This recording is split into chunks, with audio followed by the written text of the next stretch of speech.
Where the Crawdads Sing, a soulful ode to solitude in the marsh. Chapter 1. A Girl Born of the Marsh. In the vast coastal marshes of North Carolina, a girl grows up alone. Her name is Kia Clark, abandoned by family, forgotten by the town. The story begins in 1952, when Kia, at 6, watches her mother flee her abusive father. Her siblings soon followed, leaving her with a volatile, alcoholic dad. The marsh becomes her sanctuary and her prison. The novel opens with Kia crouching by the wetlands, watching a snipe hunt for food. This scene mirrors her own survival, her bond with nature taking root. North Carolina's marsh isn't just scenery, it's the story's heartbeat. It's damp, muddy, teeming with life, both beautiful and brutal. Kia learns to fish, gathers oysters, and even predicts storms from birds' flight paths. She never attends school but gains wisdom from the marsh itself. Townsfolk called her Marsh Girl, a slur that defines her outsider status. She's an outcast, rejected by the civilized world. Yet Kia doesn't always embrace solitude. As a child, she sneaks near the town school, yearning to belong. Laughter from classmates drives her back to the marsh. She lingers by the dock, hoping for a kind smile. These moments reveal her inner conflicts, craving connections, fearing rejection. Her growth is a struggle with loneliness, fear, and self-discovery. She learns to hide, wrapping wounds in silence, defying fate with action. In 1969, a second threat emerges. Chase Andrews, a local golden boy, is found dead. His body lies beneath a fire tower, and Kia becomes the prime suspect. This event thrusts her private life into the public eye. Two timelines woven together, past and present, revealing Kia's journey. Her story starts in the marsh but grows into a tale of survival, love, and redemption. Chapter 2. The Stamps of Place and Time. Kia's story is inseparable from North Carolina's history and culture. Mid-20th century American South still grapples with segregation and class divides. Barkley Cove, though fictional, mirrors the era's southern towns. Its white residents center on fishing and farming, with rigid social tiers. Wealthy families live on neat streets. The poor crowd into rickety shacks. Kia's family, in a marsh-edge shack, falls below even the poorest. Their home lacks electricity, running water, or decent furniture. The 1950s marked post-war prosperity, with cities booming and suburbs growing. But this wealth skips rural South, like North Carolina's coast. Barkley Cove clings to traditional fishing, life repetitive and tough. Kia's father, a wee vet, should have had benefits but drowns in trauma and liquor. His fall reflects personal and societal scars of the era. Kia's mother, fleeing abuse, shows women's vulnerability with little legal protection. Her departure, in high heels, abandons a dream of family. Racial segregation scars the South. The 1950 for Brown v. Board case shifts laws, but schools stay divided. Kia's black friends, Jumpin' and Mabel, live in the colored town. Their small store offers warmth, their kindness a lifeline for Kia. Jumpin's boat connects her to the world. Mabel's hand-me-downs clothe her. These details drive the plot and highlight humanity amid oppression. The marsh carries history too. Once home to Cherokee, it later hid escaped slaves. Kia's self-sufficient life fishing, weaving baskets echoes these past survivors. Post-war economics shifted to Barkley Cove. Big companies edge out small fishermen like Kia's father. The Andrews family, Chase's kin, represents rising wealth with land and businesses. This wealth gap fuels tension in Kia's ties with Chase. The town's prejudice brands Kia a savage. Kids whisper she turns wolf under moonlight. Adults shun her shack. When Chase dies, she's instantly blamed. Her trial reflects the town's fear of the unknown, their need to control. Chapter 3. Nature as Symbol and Mentor. The marsh is more than a setting, it's Kia's teacher and mother. It shapes her survival and soul. Author Delia Owens, a zoologist, infuses every line with love for nature. Kia observes flamingos mating dances, tracks crabs on the beach. These moments are scientific yet poetic. The marsh pulses with life, tides bring fish, reeds sway, water mirrors the sky. Nature plays many roles for Kia. First, it's a refuge. When her father's fists fly, she hides in reeds. When town glares sting, she rows into creeks. The marsh's secrecy shields her, offering freedom. She curls up in her boat during storms, feeling fear and safety entwined. Second, it's her classroom. Birds taught her patience, plants, self-reliance. She learns which shells make soup, which leaves stop bleeding. Her later books on marsh life stem from this knowledge. She sketches birds with crude tools, records notes on scavenged paper. Her work proves her survival and brilliance. Finally, nature holds her emotions. She gifts feathers to her friend Tate, paintings to the world. She heals an injured turtle with mud and grass. Nature isn't just survival, it's her voice. She can't speak love to Tate but shares a feather. She can't join the town but paints its creatures.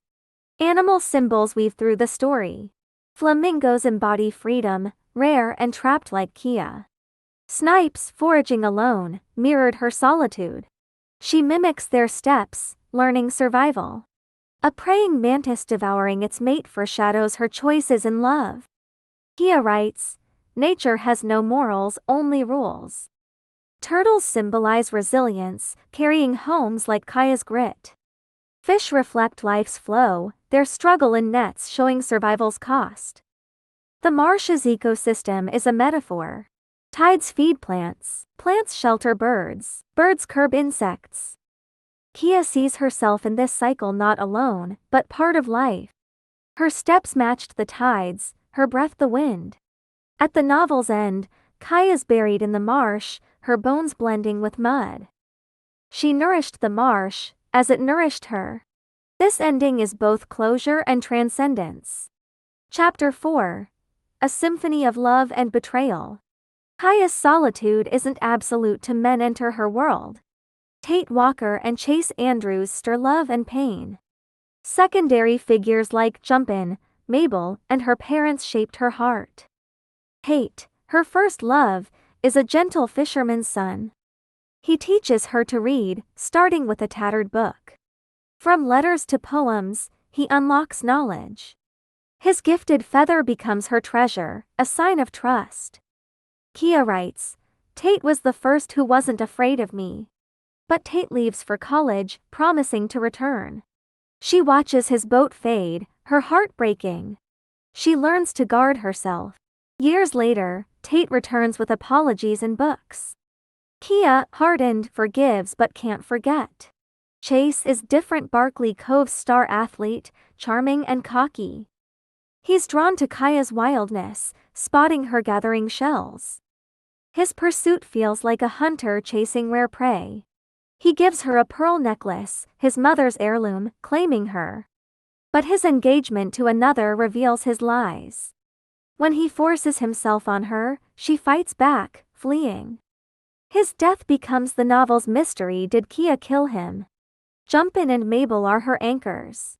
Jumpin', a quiet black fisherman, ferries supplies, teaches her boat repairs. Mabel, his kind wife, gives clothes and food. Their store is a haven, Kia hides there in storms. Their care shows her someone cares. Kaya's parents left mixed marks. Her mother, tender yet frail, sang to her. She fled in red heels, leaving 6-year-old Kia. Her father, a scarred vet, taught fishing but lashed out. He abandons her too, leaving an empty shack. Kia feels love and hate, pitying their weakness. Love is Kaya's salvation and trial. Tate offers hope but teaches doubt. Chase brings passion but forces self-defense. Jumpin' and Mabel give warmth, proving humanity.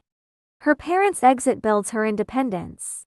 Her relationships, like a symphony, rise and fall, settling into peace.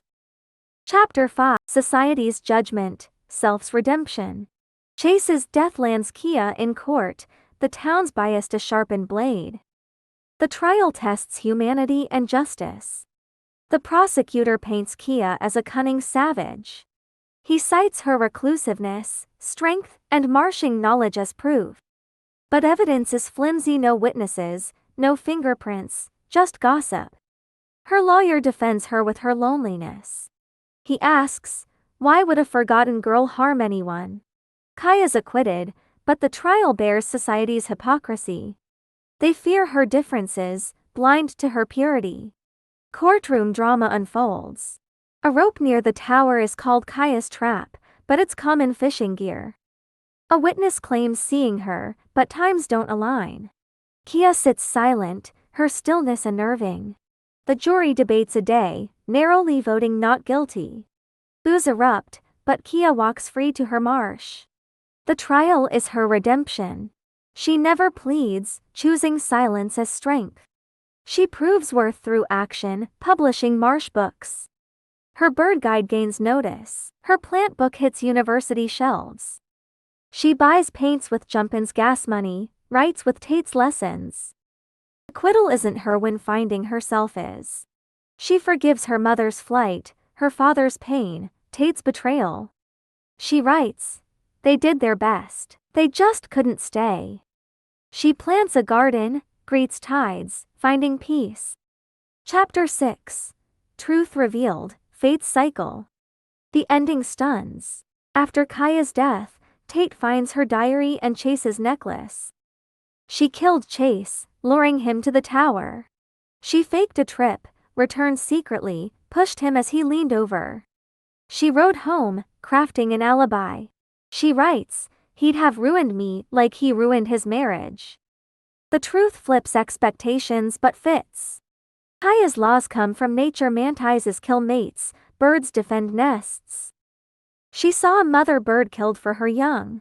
She's not evil, but the Marsh's daughter, acting on instinct. The necklace, kept, is a silent confession. Fate cycles through Kia and her mother. Her mother fled violence. Kia ended it. Red heels and pearls mark their lives. Kia's death returns her to the marsh, nourishing it. Tate scatters her ashes, wind singing through reeds. Chapter 7. Creation's Roots, Literary Impact. Delia Owens' life shapes where the Crawdads sing. A zoologist, she studied wildlife in Africa.